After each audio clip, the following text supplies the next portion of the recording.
મિત્રો, આજે આ વિડીયોમાં આપણે સાંભળવાના છીએ શ્રાવણ માસના વદ પક્ષની ચતુર્થી તિથિ કે જે શ્રી ભગવાન ગણેશજીને અત્યંત પ્રિય છે. પરંતુ શ્રાવણ માસની ચતુર્થી તિથિના દિવસે ગાય માતાના પૂજનનું પણ મહત્વ છે. માટે આજે બહેનો બોળ ચોથનું વ્રત રાખે છે. બોળ ચોથ કે જેમાં પરણેલી બહેનો સંતાનની રક્ષા માટે ગૌ પૂજન કરે છે. બોળિયો એટલે કે વાછરડા સહિત ગાય માતાની પૂજા થાય છે.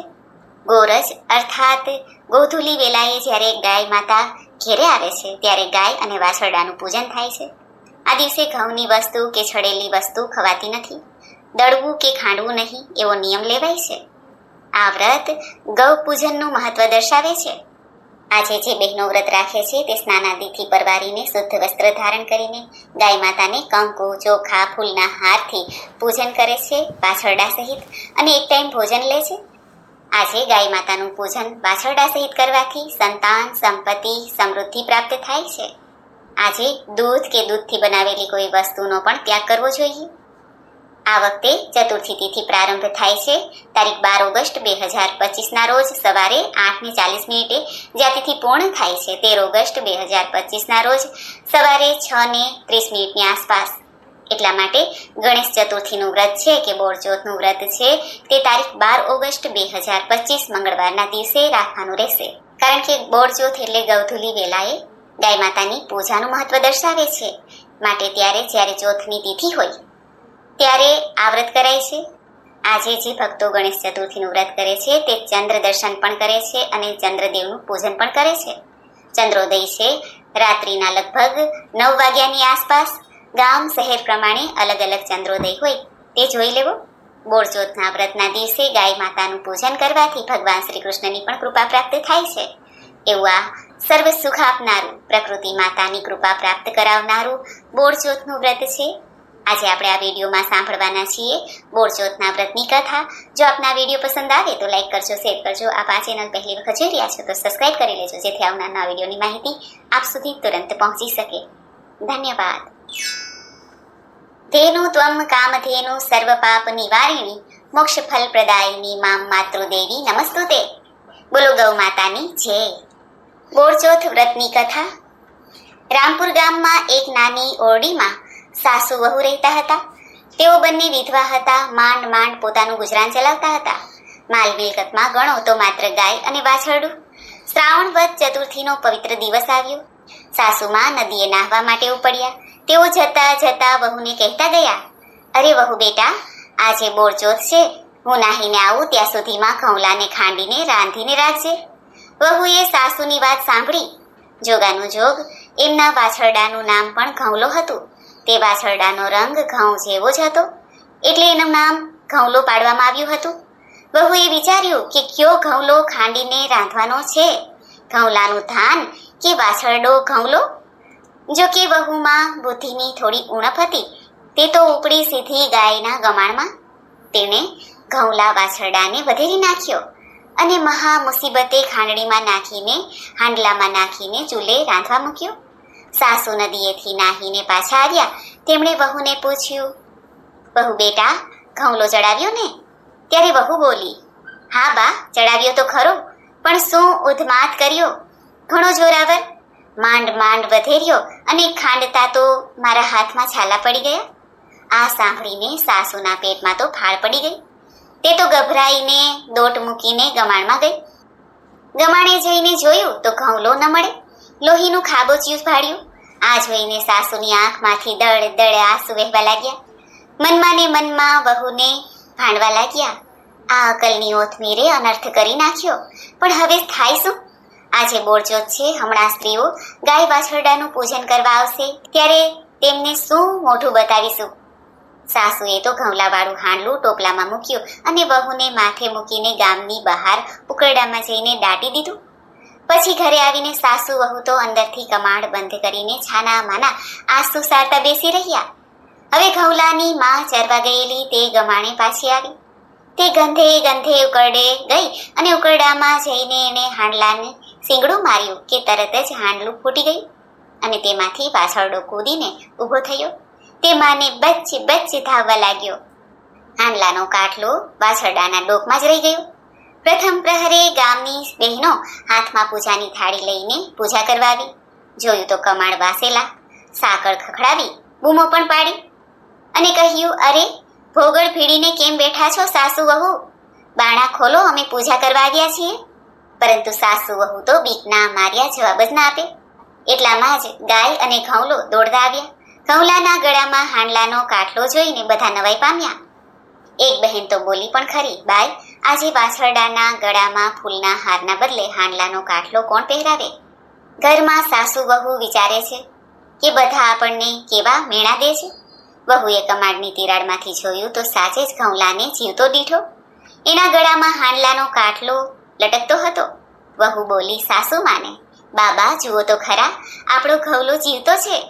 સાસુને વહુની વાત પર વિશ્વાસ ના આવ્યો. તેમણે પણ કમાડની તિરાડમાંથી જોયું તો ઘઉલો પોતાની માતાને વચ્ચે વચ્ચે ધાવતો હતો. સાસુના હરખનો પાર ન રહ્યો. તેમણે તો ઘરના કમાડ ઉઘાડ્યા અને સાસુ વહુ બહાર આવ્યા. બધી બહેનોને આવકાર આપીને સાચી હકીકત કહી સંભળાવી અને આંસુ સારતા કહ્યું, બહેનો, તમારા વ્રતના પ્રતાપે જ ઘઉલો સજીવન થયો છે. અમારાથી તો અજાણતા જ ઘોર પાપ થઈ ગયું હતું. સાસુએ ઘઉલાના ગળામાંથી કાટલો કાઢીને ફૂલનો હાર પહેરાવ્યો. પછી સૌએ ભેગા મળીને ગાય વાછરડાની પૂજા કરી. સાસુએ ગાય માતાના કાનમાં કહ્યું, હે ગાય માતા, સત તમારું વ્રત અમારું. તે દિવસથી ગામની તમામ બહેનો બોરચોથનું વ્રત કરવાનો નિર્ણય લે છે. તે દિવસે ખાંડવું નહીં, દળવું નહીં. એમ કહેવાય છે કે ગાય માતાના શરીરમાં 33 કોટી દેવતાનો વાસ છે. માટે જ આજે ગાય માતાની પૂજા થાય છે, જેમાં સર્વે દેવી દેવતાની પૂજા પણ આવી જાય છે. હે ગાય માતા, આ વ્રત કરનાર, કથા કહેનાર, કથા સાંભળનાર સૌને ફળજો. બોલો બોરચોથ માતાની જય, ગાય માતાની જય. તો મિત્રો, આપણે સાંભળી બોરચોથની વ્રત કથા. મને આશા છે કે આપને આ વિડીયો જરૂર પસંદ આવ્યો હશે. આ બોરચોથ વ્રતને બહુલા ચતુર્થી વ્રત પણ કહેવાય છે. ભગવાન શ્રી કૃષ્ણના સમયથી આ વ્રત ચાલ્યું આવ્યું છે.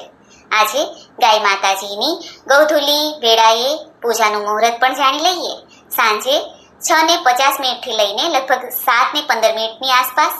આ સમય દરમિયાન ગાય માતાની પૂજા ઉપાસના થાય છે.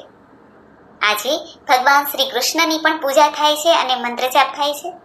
ભગવાન શ્રી ગણેશજીનું પણ પૂજન થાય છે, કારણ કે વદ પક્ષની ચતુર્થી એટલે સંકષ્ટ ચતુર્થી છે.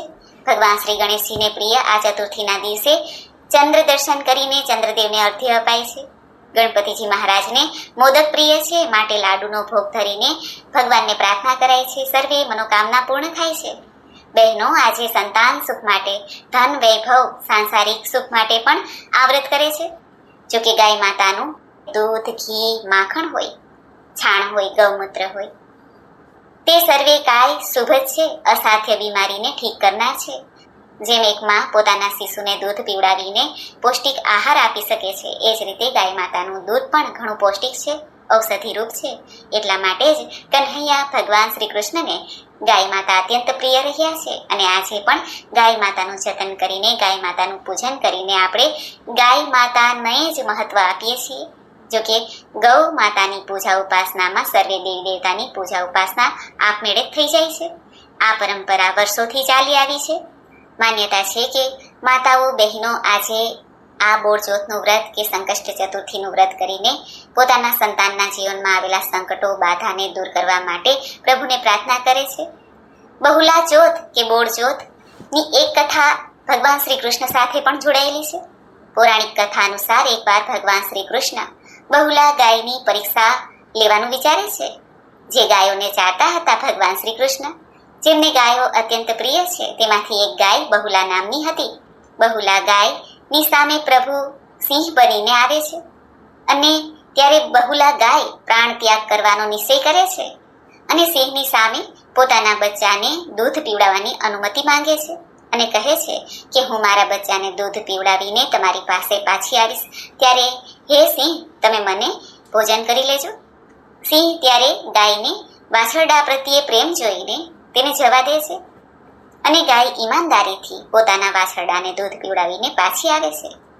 ત્યારે ભગવાન શ્રી કૃષ્ણ ગાય માતાની ધર્મપરાયણતા જોઈને, ભક્તિ જોઈને પ્રસન્ન થાય છે અને બહુલાની સામે પોતે પોતાનું સ્વરૂપ પ્રગટ કરે છે અને આશીર્વાદ આપે છે. ભગવાન શ્રી કૃષ્ણ કહે છે કે હે ગૌ, કલયુગમાં જે તમારી પૂજા કરશે તેના સર્વે સંકટોનું હરણ થશે અને તેની આધિ વ્યાધિ ઉપાધિનું હરણ થઈને સર્વે સુખ પ્રાપ્ત થશે. ચાહે સંતાનનું સુખ હોય, સંસારનું સુખ હોય, અને સમૃદ્ધિ પણ પ્રાપ્ત થશે. બહુલા ચોથ પર એટલા માટે જ કાન્હાજીની સાથે ગૌ પૂજન પણ થાય છે. બહુલા ચોથની સાથે સાથે ગણેશજીનું પૂજન કરીને અનેક ગણું પુણ્ય પ્રાપ્ત થઈ જાય છે. માટે આ શ્રાવણ માસના વદ પક્ષની ચતુર્થીનું મહત્વ જ અલગ છે. કહેવાય છે ગાય માતા માતા મહાલક્ષ્મીનું સ્વરૂપ છે, જે મનુષ્યને અને દરેક જીવને પ્રકૃતિને કંઈક ને કંઈક આપે છે. માટે જ ગાય માતાની પૂજા ઉપાસનાનું વિધાન છે. ગાય, ગંગા, ગાયત્રી, બ્રાહ્મણ, તુલસી અને મા પ્રકૃતિ, તેનું નામ સ્મરણથી, પૂજન પઠનથી સર્વે સિદ્ધિ પ્રાપ્ત થાય છે. એવા ગાય માતાને આપણે વંદન કરીએ. આજે ગાય માતાનો મંત્ર છે ઓમ ગૌ. આ મંત્રનો 108 વાર જપ કરી શકાય છે. અથવા તો ગાય માતાનો ગાયત્રી મંત્ર છે ઓમ સર્વદેવીએ વિદ્મહે માતૃરૂપેણ ધીમહિ તન્નો ધેનુ પ્રચોદયાત. બોલો ગૌ માતાની જય.